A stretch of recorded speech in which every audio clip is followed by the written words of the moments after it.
If you are visiting Melbourne for the first time, this video is for you. Sit back, relax. We are here in Melbourne.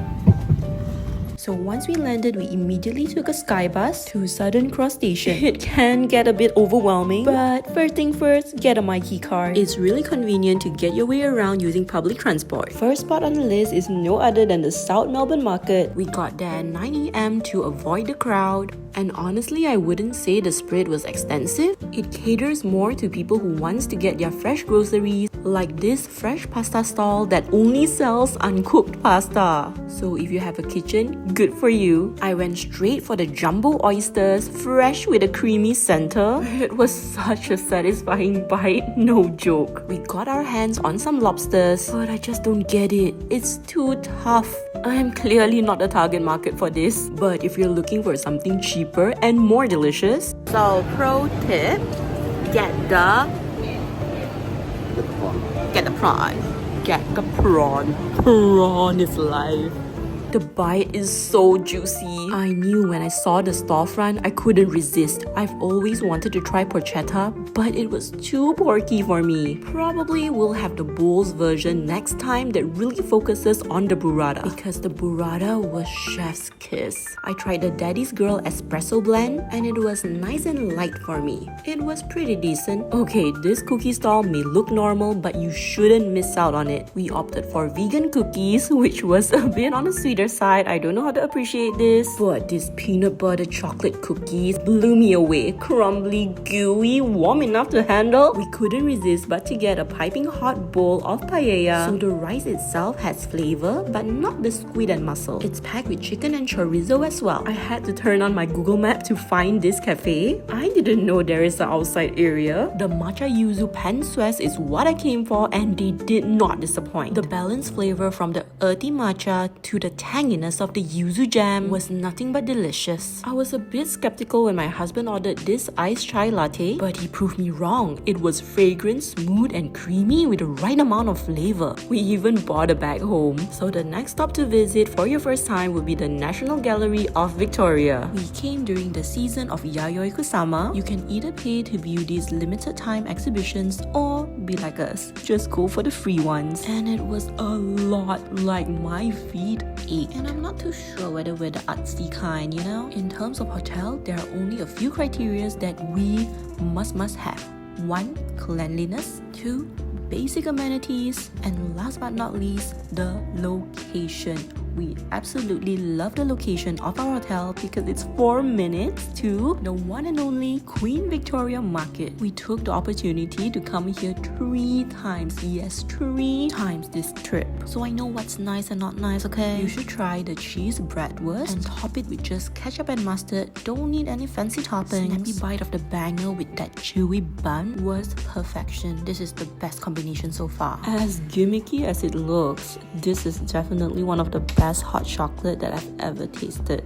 The combination of dark hot chocolate, charcoal salt, maple smoke, and let's not forget that toasty, roasty, homemade vanilla marshmallow. Every bite and sip is like getting a really warm hug. Aside from the drinks, we also tried their desserts. We had their twice baked chocolate cake in the hotel and it was divine. For this bun, I like the orange cream, but it's a bit too sweet for me. We saw quite a number of people raving about this coffee joint. We got excited, but it was normal. Oh, but if you happen to see this lychee cider, try it. It's so good. This is one of our favorite bakery finds so far. Their original and garlic croissant, so good. The raspberry Danish is amazing, but the cronut, the pistachio cronut is on a different level of pastry.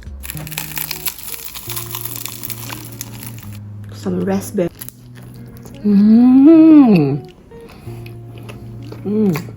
The custard is so good. And we're still in the vicinity of Queen Victoria Market. This is a cute little Japanese restaurant, cafe, where they're known for their unique buns. My eye was on the mochi bun. It has red bean filling and I expected it to be chewier, but it was actually pretty soft. I prefer the beef curry pan. This is another cafe that I truly adore. It's called Super C. In most of our trips, we usually aim to buy a bag or two beans, coffee beans home, and after one sip of their iced latte, my husband say, let's go buy. I personally enjoy anything Biscoff. I feel like it's not sweet, it's actually on the creamy side. For a more refreshing note, try the lime zesty Mont Blanc. My husband has been raving about this chocolate flavor since forever. It's a combination of matcha, pink salt, and white chocolate. We should really normalize having deep fried chicken ribs because these are amazing. Deliciously juicy. We were walking around in circles trying to look for this specific cheese toasty shop because I really wanted to try the truffle toasty, but truffle is out. Well, we refused to come back empty-handed, so we ordered a triple cheese toasty, and it was a perfect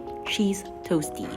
Gooey, hot, and you can see that cheese pool. I mean, can you make this at home? Sure, but will you make this at home? Maybe not. Having it with gherkin is a good touch. We walk around the fruits and veggie area just to find this jelly donut shop where they make everything fresh. It's hot, gooey, but a bit too sweet for me. All in all, people here are very nice and the vibes is vibing. I think we came on a very good day because it's not crowded at all. We took our time and even managed to spot a few really creative art murals. Aside from sightseeing and food, this is the main reason we actually came to Melbourne. To do what we need to do, we gotta stop by this supply store and get washi origami. It has to be this one. After that, off to the State Library Victoria, where the magic truly happened. This is also one of the hotspots for tourists to visit and admire. There are a couple of exhibitions, but walking around the library pretending to be a student is also kind of fun. Initially, I thought this was it, hence the runway walk, but no,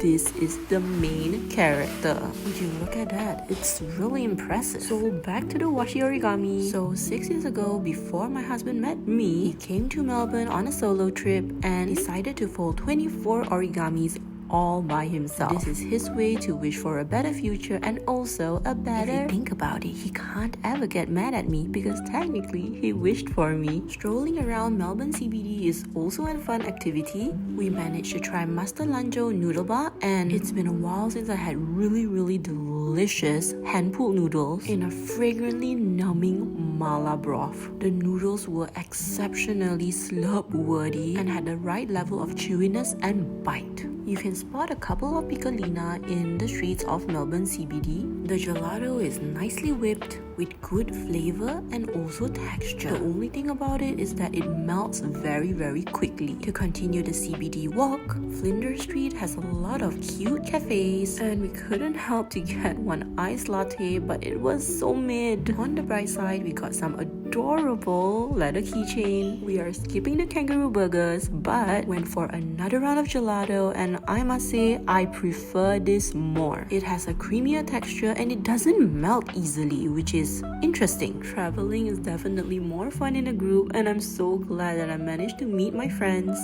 here in Melbourne. One of the painful lessons that I've learned is not to blindly trust social media recommendations. This matcha with strawberry foam was not great. From graffiti murals to really posh interior.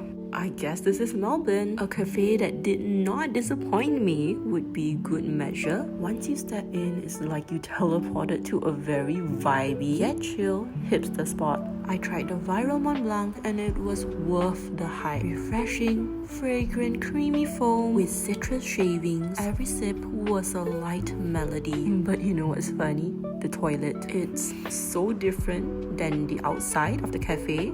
And I don't hate this ghetto-ness. During the trip, we were also craving for KBBQ, and this is apparently a very popular spot that you need to make reservations. I really enjoyed the tangy yet savory kimchi. We went for their Galbi set that comes with soy marinated ribs, both beef and also pork. The beef ribs were cooked perfectly. The charness was on point, but the pork not so much. The set also comes with the richest kimchi stew. It was bursting with flavor. They should give better lettuce. What is a barbecue without spicy cold noodles? And they did it so well. Definitely worth the extra cost. How to make your nature look more classy? Show me. Add a bowl. this meal could be a 10 out of 10 if it weren't for the cabbage and overcooked pork. But the beef ribs and the cold noodles, walking around Chinatown really reminds me of the streets in China. Even some of the signboards are in Mandarin. Intrigued by the name Wonton Lab because we wanted a late night snack, but unfortunately the deep fried wonton was terrible. While the soup version has good fillings, I'm really not feeling this place at all. This is my first time witnessing peaceful riots on one side and on the other side, a wedding. For a chill stroll, head to the Yarra River to enjoy the scenic views. You can even catch a boat if you want to, or better yet, soak in the vibes, or just sit in a cafe, in a bar. Literally, you do you. And this is the night view. It's definitely a different vibe than daytime. Are you even in Melbourne if you have not checked out their Royal Botanic Gardens? I'm not too sure whether if it's the season, but there's not a lot of colorful flowers or plants. I feel like if you plan to come to the Botanics Garden, be prepared to just unwind, chill, grab a book, or just enjoy the scenery. Not far off, you can explore the Shrine of Remembrance. It is the Victorian National Memorial to Australians who have served in war and peacekeeping operations. You should go at least once in your life, okay? For the purpose of just checking it out, we went on a stroll on St. Kilda Beach. While it was nice and peaceful, I don't really see anything intriguing there. We stopped by Topolinos for dinner. It's a very old school Italian diner. Cured meat and rockets on a pizza can get a tad too salty, but it's cured meat. It's supposed to taste like this. The fisherman basket surprised me because their seafood is so fresh. Order up a side of chili oil to complete the meal. My favorite part of this Melbourne trip is going for a sunset tour to Great Ocean Road. Watch till the end because the 12 Apostles sunset view is just mesmerizing and amazing.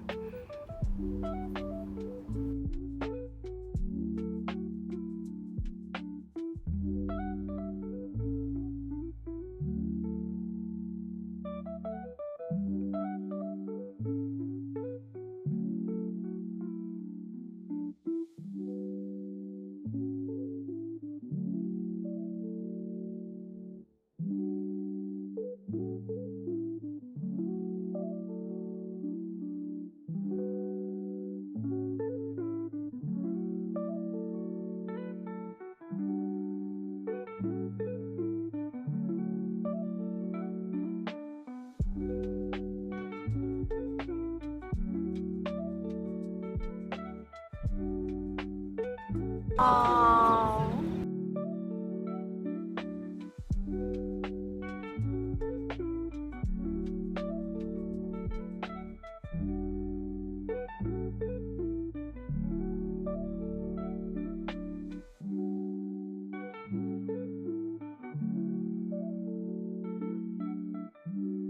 We ended the trip with penguin sighting and Malaysian food. Look, it's part of the tour, okay? For our final night in Melbourne, we decided to try this Italian restaurant because my husband tried it 6 years ago alone, so we want to end that chapter by having it with me.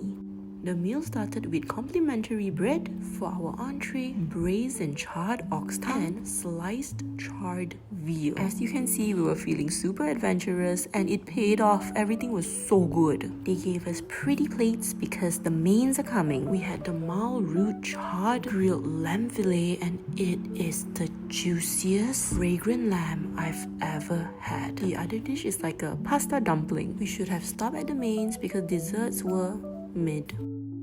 Surely at the airport you gotta pay $5, but we're not gonna do. Thank you for watching this video and we'll see you in the next one. Bye.